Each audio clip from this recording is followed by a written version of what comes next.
Assalamualaikum dear students, how are you all? Hopefully everyone is doing well. Well, today we are going to be discussing the force and motion MCQs. मेरे पास past papers थे, so I thought I should make a video on it. क्योंकि physics के काफ़ी सारे मैंने देखे हैं, physics के MCQs वगैरह जो हैं वो यूट्यूब के ऊपर अपलोडेड नहीं है, तो आई थॉट कि मैं किप्स के जो नोट्स हैं वो आपके साथ शेयर कर देती हूँ। इसके अलावा मेरे पास PDF फॉर्म पड़ी हुई होती है, जितने भी हमारे पास ये MCQs प्रेजेंट होते हैं, स्टार, किप्स और इसके अलावा जो स्टेप के MCQs हैं, अगर आपको ये रिक्वायर्ड है तो आप मुझे कमेंट करें, मैं आपको इंशाल्लाह ताला वो ज़रूर भेजूंगी। तो हम लोग अपने टॉपिक की तरफ चलते हैं। हमारे पास पहला MCQs है, a ball is just allowed to fall from a window of moving train, it will hit the ground following. अच्छा, वो कह रहे हैं कि एक बॉल है, ठीक है, और उसको हमने कहाँ से, एक विंडो से, यानी एक मूविंग ट्रेन है, उसकी विंडो से हमने उस बॉल को जो है गिरा दिए, ठीक है। अब वो ग्राउंड को कैसे हिट करेगी? तो अब हमें पता है कि जब it has an initial horizontal velocity, ठीक है, which is same as at that of the train. Train क्योंकि मूविंग है तो उसकी कुछ वेलोसिटी होगी जो कि हॉरिजॉन्टल वेलोसिटी बेसिकली हम उसको बोलेंगे, ठीक है। तो it requires a vertical component under the force of gravity. तो यहाँ पे हमारे पास जो डी ऑप्शन है ये करेक्ट होगा, ठीक है। पैराबोलिक पाथ उसको रिक्वायर्ड होगा फिर, ठीक है। नेक्स्ट है हमारे पास the vertical velocity of the ball thrown upward with times, कि कितने टाइम्स वो जो है इंक्रीज करती है या फिर डिक्रीज करती है या फिर वो रिमेन कांस्टेंट होती है। कि जब वर्टिकल वेलोसिटी जो होती है बॉल की, हमें पता है कि जब हम लोग उसको अपवर्ड फेंकते हैं तो वो वेलोसिटी डिक्रीज होती है, ठीक है, लीनियरली डिक्रीज होती है। क्योंकि हम लोग अगर इसकी इक्वेशन ऑफ मोशन को अगर हम लोग देखें तो उसमें हमारे पास ऑप्शन ए जो होता है ये करेक्ट आता है। नेक्स्ट है हमारे पास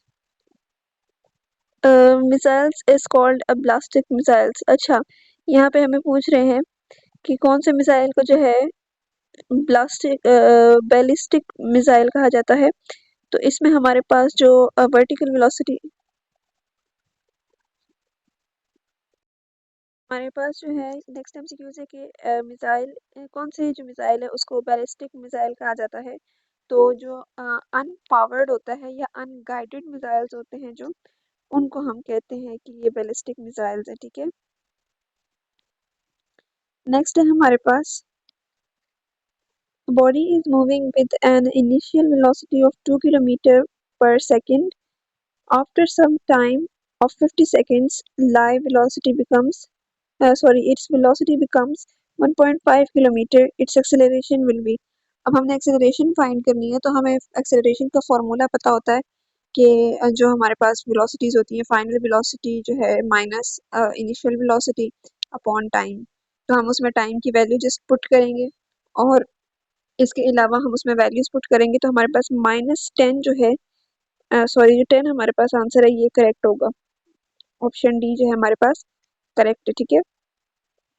नेक्स्ट है कि inelastic collision when a massive body collides with light body at condition, जो मास m1 है वो ग्रेटर है मास 2 से, एंड वेलोसिटी की वैल्यू हमें गिवन है, and then the changes in velocity will be written as. तो changes in velocity, हमें मास की वैल्यू गिवन है कि m1 जो है वो m2 से ग्रेटर है। तो जब m1 m2 से ग्रेटर है तो हमने यहाँ पे जब हम लोग इक्वेशन ऑफ मोशन जब हम पुट करते हैं, तो यहाँ पे हमारे पास जो v1 है इट विल बी, यानी जो हमारे पास ऑप्शन है बेसिकली, जो ऑप्शन बी है हमारे पास ये करेक्ट है, ठीक है। नेक्स्ट है हमारे पास if force of 12 newton is applied on a body, कह रहे हैं 12 न्यूटन फोर्स जो है वो बॉडी के ऊपर अप्लाई की गई है और उसका जो मोमेंटम है इट चेंजेस फ्रॉम 60 किलोग्राम पर second to 36 kilogram metre per second, ठीक है। तो ये कह रहे हैं कि अब हमने क्या करना है, हमने इसकी फोर्स फाइंड करनी है। तो जब हम लोग इसमें फॉर्मूला पुट करेंगे तो हमें पता है कि फोर्स जो है it is change in momentum पर टाइम, ठीक है। तो हम लोग फाइनल मोमेंटम और इनिशियल मोमेंटम को माइनस करेंगे, ठीक है। फाइनल मोमेंटम में से इनिशियल मोमेंटम माइनस करेंगे और हमने ये टाइम फाइंड करना है, तो टाइम जो है हमारे पास वो आ जाएगा, यानी फोर्स की जगह और फोर्स की, और इसके अलावा जब हम लोग इस इक्वेशन को सॉल्व करेंगे तो हमारे पास जो करेक्ट ऑप्शन आएगा it will B 2 seconds. Next है कि time of projectile flight is. अब प्रोजेक्टाइल फाइल जो होती है उसका टाइम जो होता है बेसिकली हमें पता है कि 2vi sin थीटा अपॉन जी, ठीक है। तो हम यहाँ पे देखते हैं 2vi sin थीटा अपॉन जी, जो हमारे पास ऑप्शन सी है it is correct.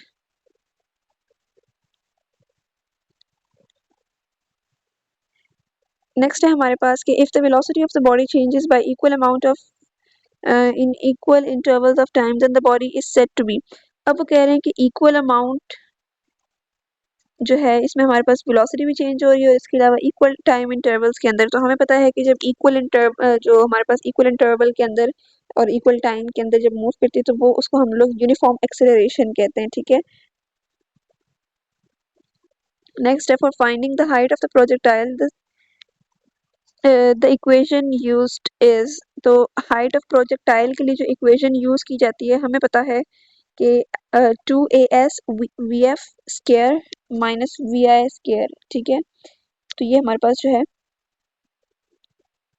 Correct equation है, तो option C is correct. Next है कि a ball is thrown vertically upward with the velocity of 98 metre per second, it takes 10 seconds. अब कह रहे हैं वेलोसिटी इतनी है और टाइम जो है वो 10 सेकंड्स लगा है, ठीक है, to reach the highest point. Then the acceleration of the ball is. अब हमने बॉल की एक्सेलरेशन फाइंड करनी है, तो एक्सेलरेशन फाइंड करने के लिए हम फाइनल जो है हम लोग क्या करेंगे कि हम लोग फाइनल वेलोसिटी में से इनिशियल वेलोसिटी माइनस करेंगे और उसको अपॉन टाइम करेंगे, तो हमारे पास -9.8 जो है ये करेक्ट ऑप्शन आ जाएगा, ठीक है। इसमें जस्ट एक्सेलरेशन का फॉर्मूला पुट किया गया है और उसमें कुछ ऐसा सच खास वो नहीं है। नेक्स्ट है हमारे पास के अ ball is dropped from the roof of a very tall building, what is the velocity of after falling for. अब वो कह रहे हैं 5 सेकंड्स के लिए जब वो फॉल हुई है बॉल ऊपर बहुत ही टॉलेस्ट बिल्डिंग से, तो उसकी वेलोसिटी क्या होगी। तो हम लोग इसमें क्या करेंगे कि हम लोग vf is equal to gt करेंगे, यानी जो हमारे पास टाइम है इसको हम लोग 9.8 से मल्टीप्लाई कराएंगे। 9.8 यानी जो हमारे पास ग्रेविटी की वैल्यू है। तो जब हम लोग इसमें आंसर देखेंगे तो हमारे पास आंसर जो है basically it will be 49.0 metre per second, ठीक है। नेक्स्ट है कि a projectile is launched at 45 degree to the horizontal, ठीक है, with the initial kinetic energy. Up kinetic energy assuming air resistance to be negligible. What will be the kinetic energy of the projectile when it reaches at highest point? अब वो कह रहे हैं कि 45 degree है horizontally, ठीक है, और इसकी इनिशियल काइनेटिक एनर्जी जो है वो E है। तो अब वो कह रहे हैं कि फाइनल काइनेटिक एनर्जी क्या होगी। तो इनिशियल काइनेटिक एनर्जी जो है हमने उसको E सपोज कर लिया, ठीक है, और हमें पता है कि इसका फॉर्मूला होता है 1/2 mv square. Kinetic energy at highest point जो है हमारे पास 1/2 mv स्क्वायर होती है, ठीक है। और हम लोगों ने थीटा भी लेना है क्योंकि यहाँ पे हमारे पास हॉरिजॉन्टली की बात हुई है तो हम कॉस थीटा लेंगे। अगर हम इसको सॉल्व करें तो हमारे पास आ जाएगा कि क्योंकि हमने काइनेटिक एनर्जी भी वो करना है, काइनेटिक एनर्जी की जगह वैल्यू आ जाएगी ई की और कॉस थीटा की जगह आ जाएगा कॉस 50 डिग्री, और फिर हम लोग उसकी जगह 45 डिग्री, सॉरी 45 की बने ना। तो हम जब इसको सॉल्व करेंगे तो हमारे पास ऑप्शन बी जो है ये करेक्ट ऑप्शन आ जाएगा। नेक्स्ट है हमारे पास के weight rather than mass be used in calculating. तो अब हमने इसमें बताना है कि वेट जो है वो, क्योंकि हमें पता है कि वेट जो है वो mg के इक्वल होता है, ठीक है। तो हम लोगों ने यहाँ पे इसका करेक्ट ऑप्शन क्या बताना है। हमें अगर इसमें हम देखें जो हमारे पास gravitational force between two fields होती है, वेट बेसिकली उसको बोला जाता है ना, ठीक है। तो ये ऑप्शन डी जो है ये करेक्ट है। The ratio of displacement along diameter and total distance along circle. तो रेशियो हमने निकालना है डिस्प्लेसमेंट का अलोंग डायमीटर।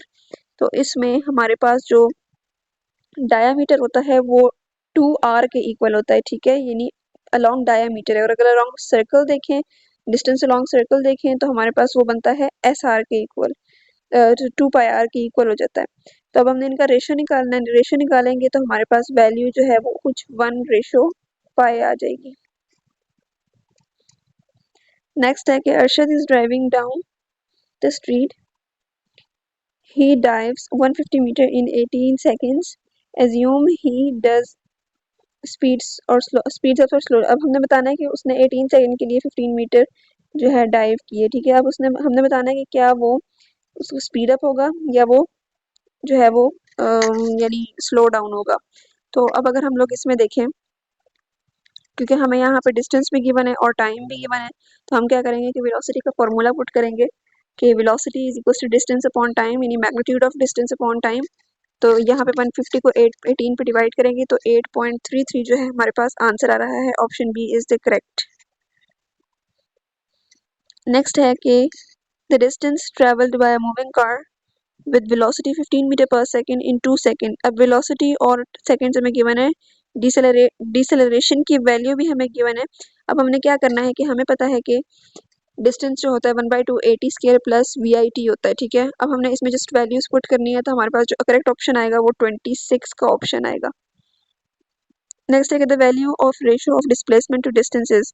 डिस्प्लेसमेंट और डिस्टेंस की रेशियो अगर हम निकालें तो value of ratio of displacement is equals to 1, ठीक है।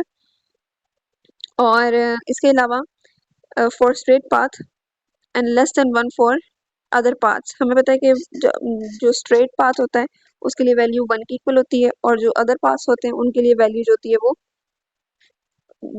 डिफरेंट के इक्वल होती है। तो हम लोग क्या करते हैं कि the value of ratio of distance निकालें अगर हम लोग, तो हमारे पास यहाँ पे करेक्ट ऑप्शन जो बनता है it is option D, equal to और लेस देन 1, ठीक है। नेक्स्ट है कि which one of the following represents constant acceleration. Constant acceleration हो रही है, तो ये हमें पता है कि कांस्टेंट एक्सेलरेशन का ऑप्शन ए करेक्ट है। ये हमारे पास कांस्टेंट डीसेलरेशन की है, और ये हमारे पास अलोंग द एक्सिस की बात हो रही है, ठीक है।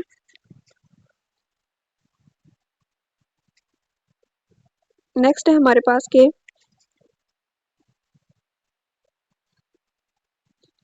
numerical ratio of displacement to distance is. Now we know that the numerical ratio of it is basically equal to or less than 1, all right। ये हमारे पास या तो equal to 1 होता है या less, ठीक हो गया। तो हमारे पास ऑप्शन डी जो है ये करेक्ट है।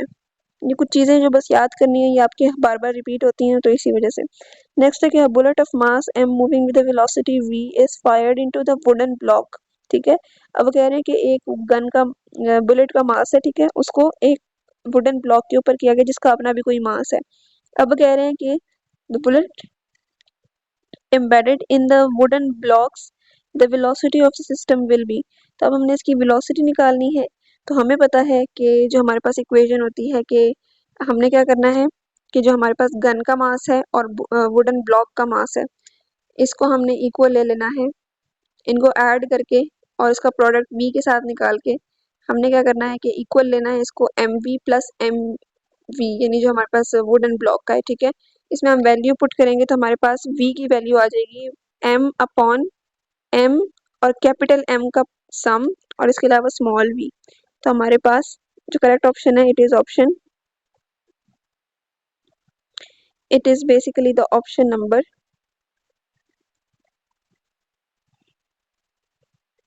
बी। नेक्स्ट है कि if slope of velocity time graph is not constant at different points then the body is moving with। ये कह रहे हैं कि जो वेलोसिटी का जो वेलोसिटी टाइम ग्राफ का जो है वो कॉन्स्टेंटली जो है is not constant at different point then the body is. तो अब अगर हम यहाँ पे देखें तो एक्सेलरेशन आइदर इंक्रीजेस और डिक्रीजेस, ठीक है।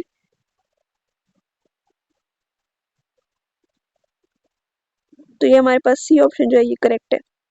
नेक्स्ट है कि a cyclist is travelling at 15 metre per second, she applies brakes so that she doesn't collide with the wall in front of her, distance of 18 metre, calculate the amount of magnitude. हम क्या करेंगे कि हमने यहाँ पे 2as is equals to vf का square minus vi का square, ये वाला फॉर्मूला पुट करना है और इसमें वैल्यूज पुट करेंगे तो 6.25 जो हमारे पास ये यानी 6.3 अप्रोक्सीमेट वैल्यू जो है हमारे पास आ जाती है। नेक्स्ट है कि Newton first law of motion is also known as. तो न्यूटन का फर्स्ट लॉ ऑफ मोशन जो है it is also known as the law of inertia. Next is if two bodies of equal masses are moving towards each other with the same speed, then then what will be the total final momentum after elastic head-on collision? तो collision की हमने बात की है by using first law of motion, जो हमारे पास total momentum होता है, एक जो यानी total final momentum जो है वो total initial momentum की equal है। तो अगर इनका मास वगैरह सब कुछ सेम है तो उसकी वैल्यू जो आएगी वो 0 की इक्वल आएगी। ठीक है, अच्छा जी, ये हमारे पास थे आज के एमसीक्यूज। होपफुली आपके लिए हेल्पफुल होंगे। अगर आपको इस तरह के मजीद एमसीक्यूज रिक्वायर्ड होते हैं तो आप मुझे कमेंट में लाजमी बताया करें, मैं आप लोगों को ये ज़रूर भेजूंगी ताकि आप लोगों की प्रिपरेशंस जो हैं वो अच्छे से हो सके। Thank you so much for watching. Allah हाफिज़।